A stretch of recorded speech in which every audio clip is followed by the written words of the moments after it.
Hi guys, and welcome back to Reed's Readers with your host, Clinton Reed. And today, I'm bringing you the first annual, kind of like, you know how the Academy Awards does like an awards show?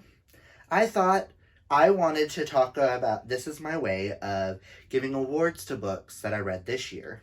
So I'm doing my 2021 Book Awards / Standouts. I have 30 categories, plus I have a few books afterwards to discuss. I tried to go through this as only one book can be used per thing type thing. Like, I can only use this book once. That did not happen. Several books get used several times, so I'm going to be moving them. All the books I'm going to transfer from here is going to go here. Some are going to go on the shelf because I am going to need them. So I have my little awards right here on my clipboard. So let's just get into this. And because it's the first ever awards, award number 1 is going to go to my favorite season-a-thon book. If you guys are new to my channel and have never heard of the season-a-thons, myself, Mel from Completely Melanie, and Kaylani from Kaylani Simply Me, we host what we call the season-a-thons throughout the year. We're currently in the middle of Merry Bookmas, which is our December-themed readathon, which is a whole month long. Then we have our Spring into Reading-a-thon, which takes place usually in March for about anywhere from 7 to 10 days. And then you have Summertime Reads, which is usually the whole month of July.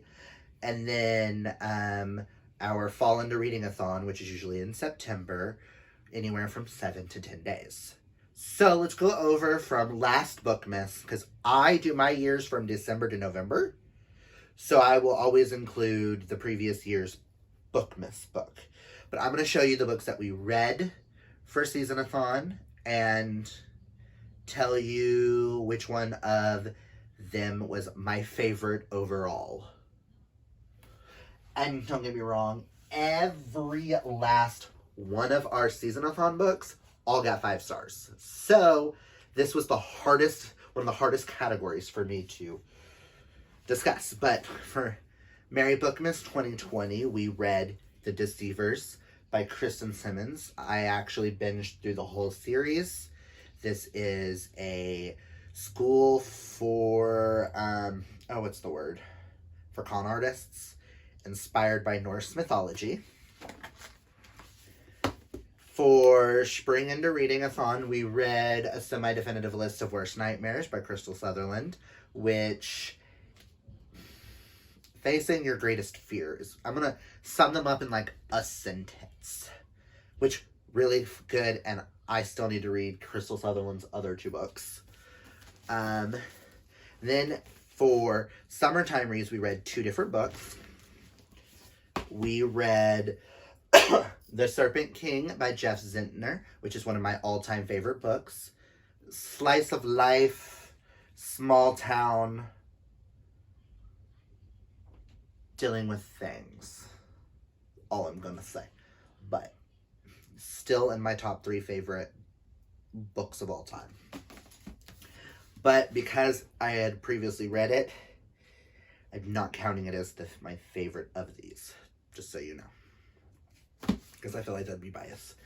We also read Where Dreams Descend by Janella Angelis. Thank Phantom of the Opera meets Moulin Rouge with hints of Greatest Showman with magicians. Love this, and I still need to read the sequel. And our Fall into Reading-a-thon book, Perfect on Paper by Sophie Gonzalez. Girl runs a advice column out of a locker. No one knows it's her until a boy finds out and blackmails her into figuring out who help him get back with his girlfriend. My favorite, though, is Perfect on Paper by Sophie Gonzalez, because some of the discussions that happened in this book, There were discussions on all types of sexualities, and the part on internalized biphobia is what really got me on this one, and I absolutely loved it. So this gets my favorite season-a-thon book we've read from last year's Mary Bookmas till now. I haven't read this year's Mary Bookmas book just yet. I'm reading that in reading that the last week of December. I'm gonna move those out of the way because those aren't really... So there's that. Our next category is the best sequel I read this year. I'm sorry if I'm a little...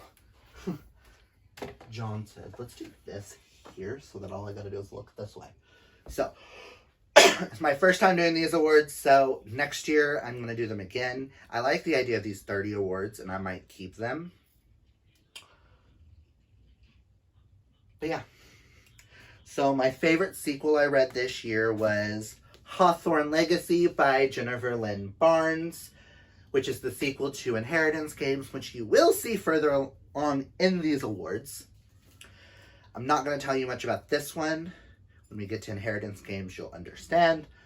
But this just took what was in Inheritance Games and blew it over and made it even more like, what the fuck am I reading? And I love when books do that. So, my favorite sequel of the year. And I will state, a lot of these you may see on my top 21 of 21, which will be the next video y'all will see. And some of these you will not. So I wanted to have variety here. So I tried not to oversauce things. My next category is the best queer YA book that I read this year, because I read a lot of queer YA and queer romance, queer adult type things, and I wanted to give a shout out just to my YAs that I read this year. Perfect on Paper could have answered that, but this one stands out a little bit more just on queer factor alone, and that is Felix Ever After by Kaysen Callender. This is about a trans boy and discovering identity and through art, and this had some really good discussions. I think this book and Perfect on Paper should be taught in schools. So, I know this also deals with, I will tell you there are trigger warnings for dead naming. The name is never mentioned in the book, but they do get dead named. And there are photos previously before transition that are outed at school and trying to figure out all that and coming to terms with who they are as a person. And I just thought this was a beautifully done book. And I think everyone needs to read it. Now we go into my favorite queer romance that I read this year, which I read a lot. And there's several that I loved. But this one stands head over heels, book-wise, character-wise, and everything. And that is Boyfriend Material by Alexis Hall. Oh my god, I love this. I cannot wait for the sequel. We're getting husband material in 2022, and I cannot wait. This follows Luke and Oliver. Excuse me. Luke is the son of a famous rock star, and he needs to change up his image by getting a boyfriend.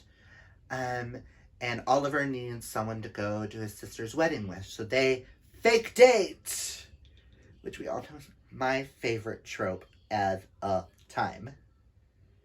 So, I'm going to do something. I'm going to move those down there. That way I can... Yeah, we'll understand later. But if you have not read Boyfriend Material, read it. If you're a huge fan of Red, White, and Royal Blue, I highly recommend this if you're looking for good, cute, wholesome romance. There's some saucy scenes. It's not as saucy as I would like, but damn. And now, because I've also read quite a bit of adult romance this year, my favorite adult romance book that I have read this year has to go, which this could also have been my favorite sequel, but I wanted to mention Hawthorne Legacy, so this is also one of my favorite sequels of the year. And that is Take a Hint, Danny Brown by Talia Hibbert, which is the companion sequel to Get a Life, Chloe Brown. This series follows the Brown sisters. I am reading Actor Eve Brown this month. But this follows one of my favorite female characters in all romances that I've ever read. Danica Brown and Zaph, fake dating. Danica is bisexual. She is the bisexual witch I did not know I needed in my life. Hashtag Dr. Rugby. She starts fake dating with Zaph, a former rugby player, and oh my god, their romance. Oh, I love them. Just we're gonna stop there. Okay, I've read quite a bit of thrillers this year, and my favorite thriller of the year has to go to a YA thriller. I do love my YA thrillers, and that is Inheritance Games by Jennifer Lynn Barnes. I've already mentioned the sequel. This follows Avery, who inherits $46.2 billion in his mansion and everything. Cut out his entire family and the wills. But there are puzzles.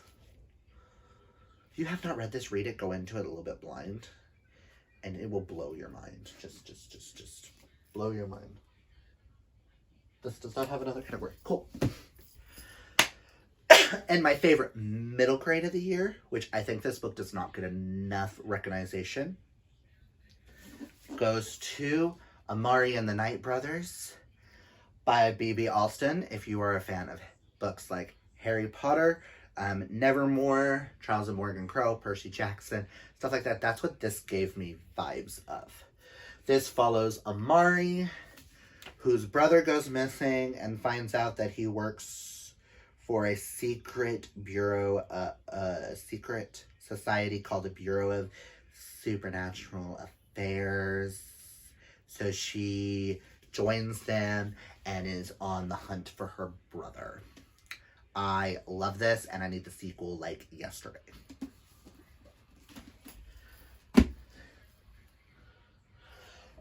My favorite standalone of the year was a different book.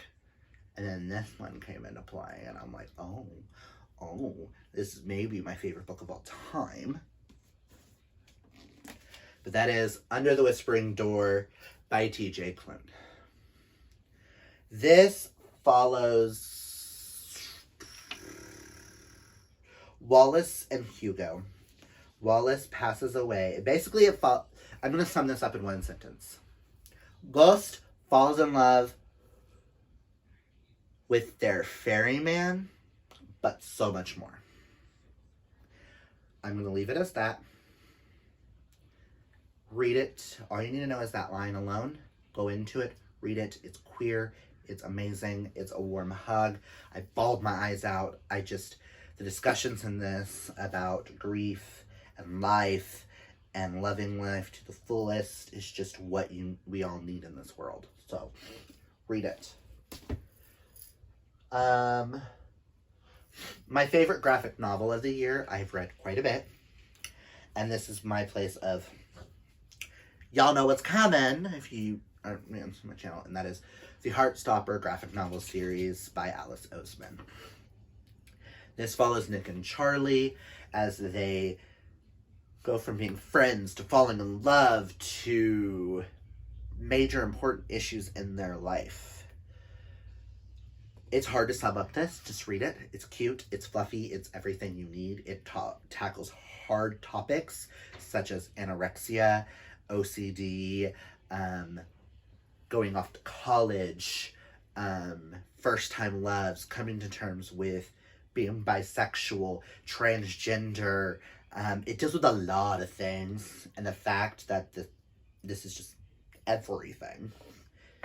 Like, if you're going to take any recommendations I give out of this stack, read these two. Just saying. So that's good.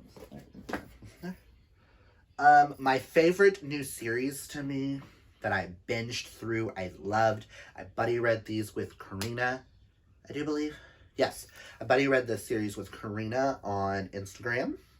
And Marissa Meyer, I need you to go back to this world. Because when you ended that shit, I need to know what the fuck. Give me more. Like now. Give me more. That is... If I can, like, not throw my books. But that is the Renegade series by Marissa Meyer. This follows Nova and Adrian, and this follows a world where superheroes and people with superpowers exist. And this is basically villains versus heroes, but are the villains really villains, and are the heroes really heroes? That's all I'm going to say. But go into it. Love it. It's amazing. Go. That also is being... And I've also read quite a bit of DC comics and stuff this year. So I wanted to do the best DCs that I've read this year. And that is this new Teen Titans series that they're doing by Cami Garcia and Gabriel Piccolo, which are revamping the Teen Titans characters for a younger audience to introduce them to wanting to check them out in DC Comics. Teen Titans Raven, Beast Boy, and Beast Boy Loves Raven. I am super excited for the next one, which is Robin, which we're not going to get till 2023, which I'm kind of sad about, but this is an amazing series. If you know anything about Teen Titans, these are the best adaptations I have ever seen of Beast Boy and Raven, and just, I love them so much. Go read them. If you're looking for very good, easy, like, first steps into DC, I highly recommend these DC graphic novels for young adults. They're great. Okay, the shortest book I read this year, which I had to define what I meant by shortest book. I am not including graphic novels.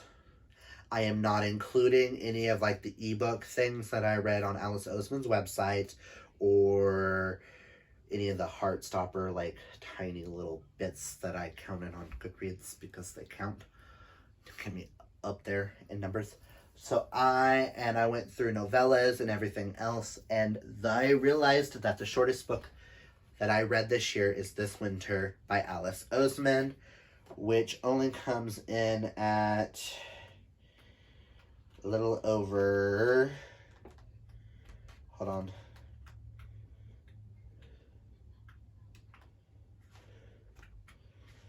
a little over 100 pages. Which this takes place between Heartstopper and Solitaire and all that good world. So yes, love, love, love, love, love. This is 3 different short stories following Tori Spring, Charlie Spring, and Oliver Spring, all during one little winter story. This actually takes place during Heartstopper Volume 4. But yeah, that was the shortest book I read this year. Now on to the longest book this year, which this really shocked me that this is my longest book. Because I'm used to reading some, like, chunkers. Apparently I didn't read that many chunkers this year.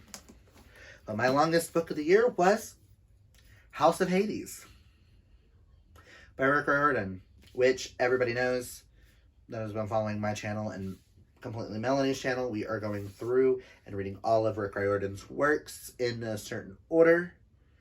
I'm excited for 2022 because we're finally reading things that I haven't read by Rick Riordan. It's gonna be amazing. But this was my longest book, coming in at 596 pages. Again, still shocked. And continuation in the Percy Jackson world. I cannot explain this one because this is book 4 in the spinoff series. So My fastest read of the year, which I had to determine when I was going to count as that. I wasn't counting graphic novels. I wasn't counting little bitty snippets and stuff like that. But the fastest thing I've read all year, it's an actual novel, was The Night She Disappeared by April Henry. Love this. I read this in one sitting, devoured it in like 3 hours, maybe, if that. It was, actually, I want to say it was like an hour and a half that I read this in. Love, love, love, love, love. I did some reading sprints with some of it, and then I read it. After those reading sprints, I devoured this. This follows a girl who, apparently her and another girl switch shifts, and she was the one that was requested to go drop off a pizza somewhere. The other girl went in her place, and that girl gets kidnapped and disappears. So what happens when you find out you're the one who was supposed to have been kidnapped? And it's all about trying to figure out who the person is. And this was kindly gifted to me by a follower on TikTok, which I love this. 4 out of 5 stars. Fast, easy, amazing reads. I want to read more of April Henry in the future. My sauciest book I've read this year, which I have read a couple of erotic-y type things, and I won't count Desperate Measures because I'm still not done with that one. I have less than 88. I have less than 100 pages, which I added to this month. Don't ask. But the sauciest one that I've read this year, and I read for shits and giggles, is Dick Fight Island. Volume 1, Book 1 by Riordan, and I will be continuing with this manga series. How do I say this PG? You have how many men? Hold on. How many men from these islands? And 1, 2, 3, 4, 5, 6, 7, 8. 8 men go into a ring, 2 at a time. Those 2 fight. First one to come loses, and the winner who stands at the end becomes king of these islands.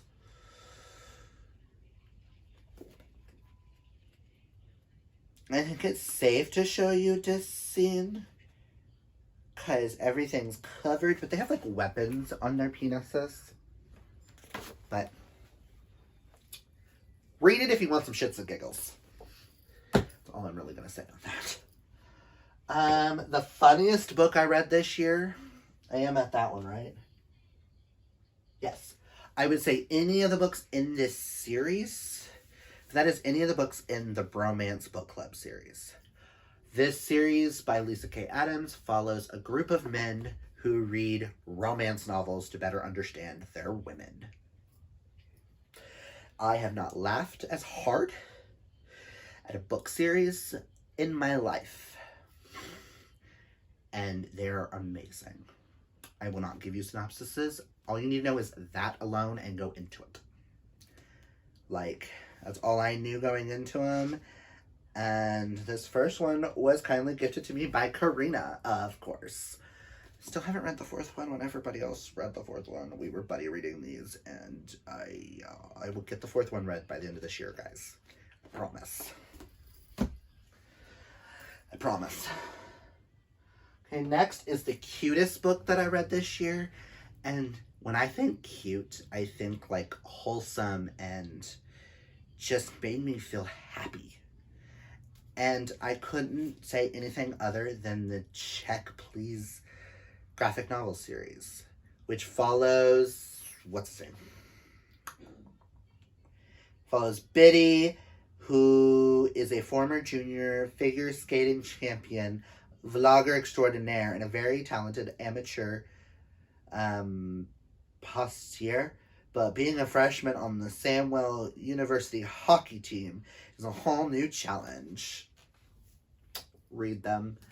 They're freaking adorable. I can't believe this is the year I read Check Please and Heartstopper for the first time because I'm an idiot. Go read it. Now, That was the cutest book. Now the coziest book that I read this year, hands down, has to go to another TJ Klune book. Go figure. Is The House in Cerulean Sea, which to me felt like a warm hug. This feels like a middle grade for adults. It follows Arthur and Linus and a group and a orphanage filled with magical children. And I feel like that's all you really need to know going into this because, oh my god. Just, oh my god.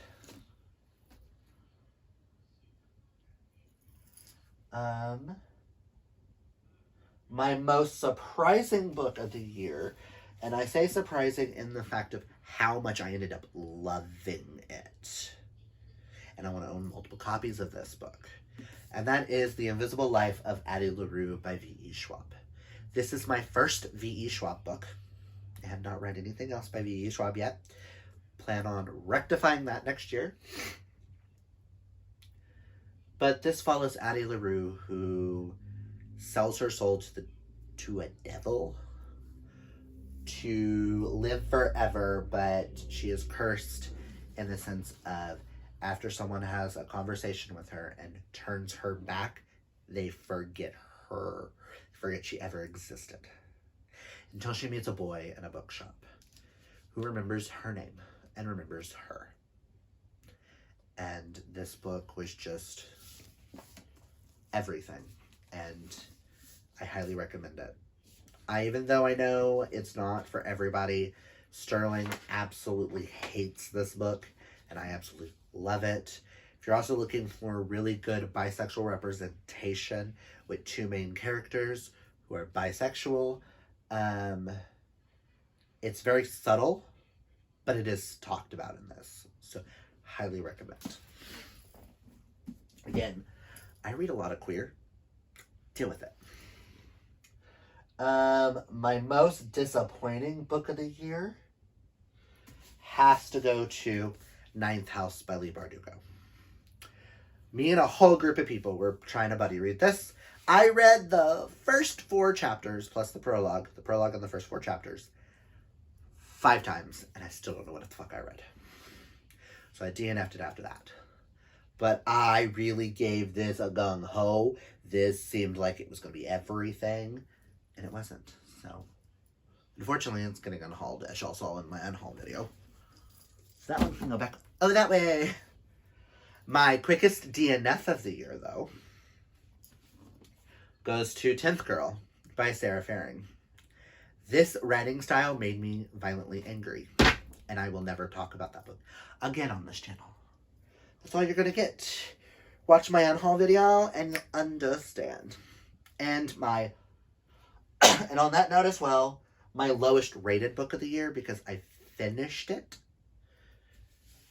is Cridshaw by Catherine Applegate, which I gave 2.5 stars. This is not a bad book. It's just not for me. And it's weird saying that because this is a middle grade. It's not supposed to be for me. And it reads really young. So I would recommend to kids.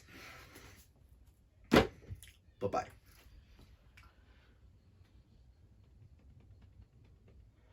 Oh, and I need to come back over here for you and you. The best cover of all the books that I've read this year, completion, I gave to Where Dreams Descend, the Alcrate edition, because just like, it's stunning, and I have the sequel in the same edition. They're just pretty.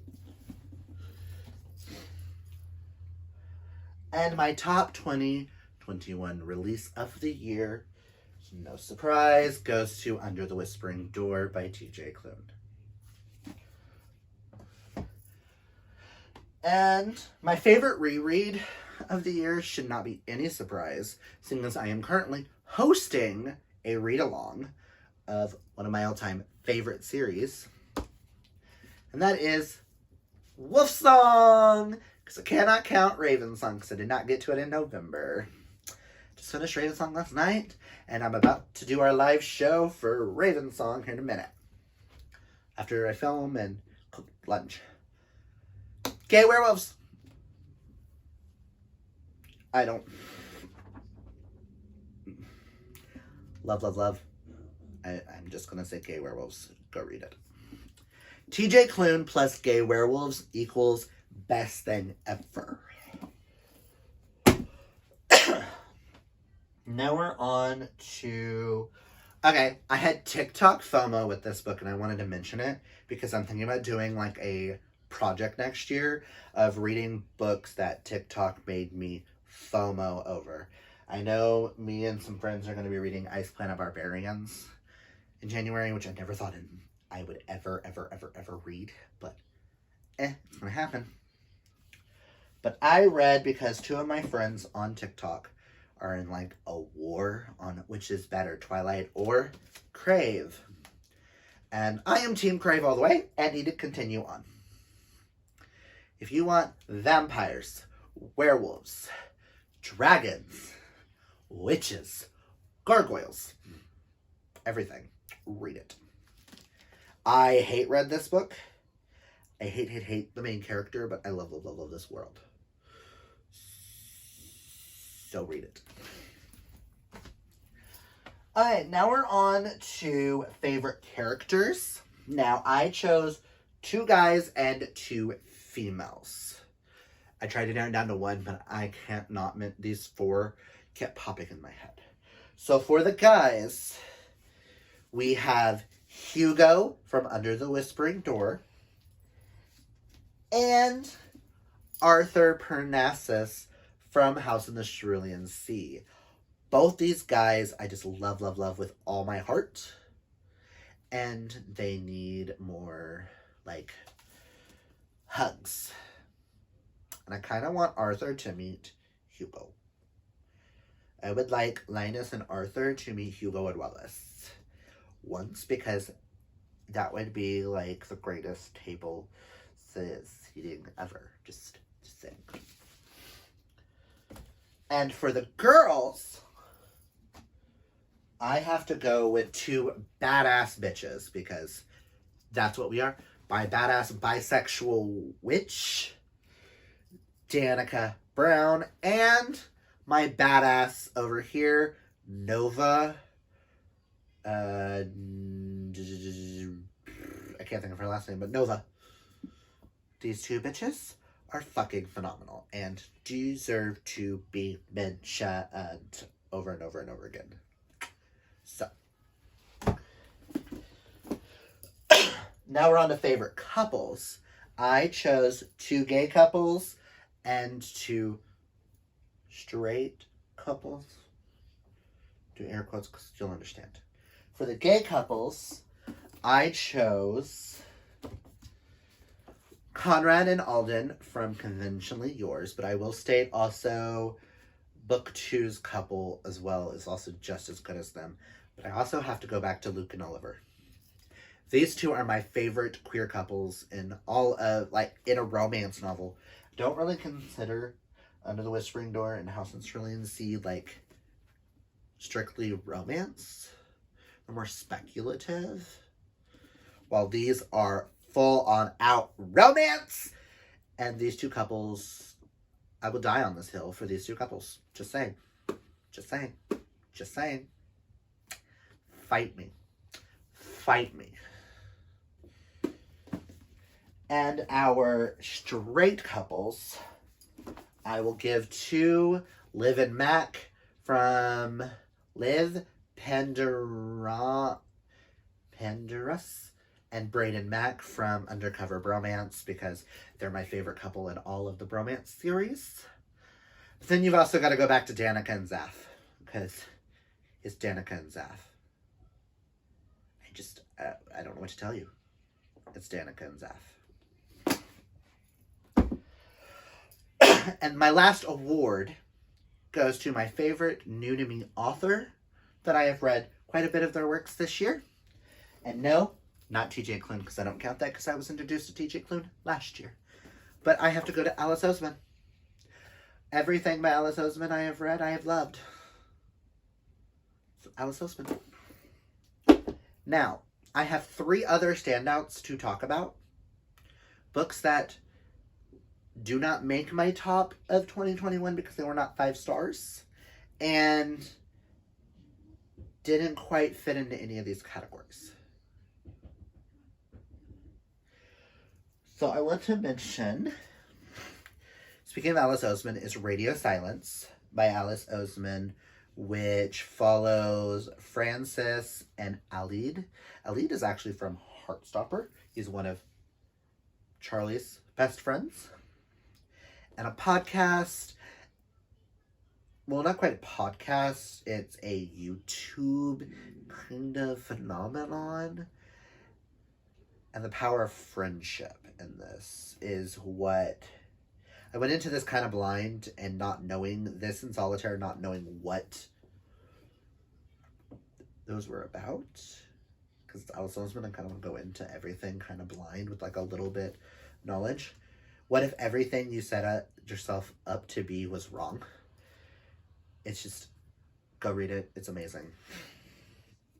I have to mention my favorite sapphic romance of the year, and that is One Last Stop by Casey McQuestion, which takes place on you've got a girl from our time period, August, who falls in love with a girl named Jan that she meets on a subway train where Jan is stuck back in the 70s. It's amazing. Even the sapphic sex scenes were still bomb, and I'm a gay man. Just saying. And the last one I need to shout out to is Cemetery Boys by Aiden Thomas. I love this book. Got a 4.5 because it took me a minute to get into it. But trans brutal. It's all you need to know. Read it. I love how I narrow down things as just I'm going to sum it up in one sentence. Or I'm just going to give you this little Cliff Notes. So read it. Because it's kind of how I like to go into books sometimes is Cliff Notes. But those are my 2021 awards. Let me know down below if you liked any of these awards. If there was any awards in this that you would change.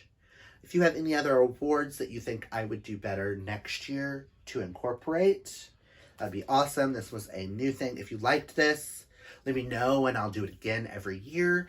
I really kind of like this because I was able to talk more about books that don't quite make my top list of the year. And some that do, but explain more why they do. But that's all I've got for you guys today. If you like this video, hit that thumbs up. If you're new, hit that subscribe because you want to know what my top 21 of 21 is. Don't you? And until next time, kids, always remember to be fabulously yourself. A boy!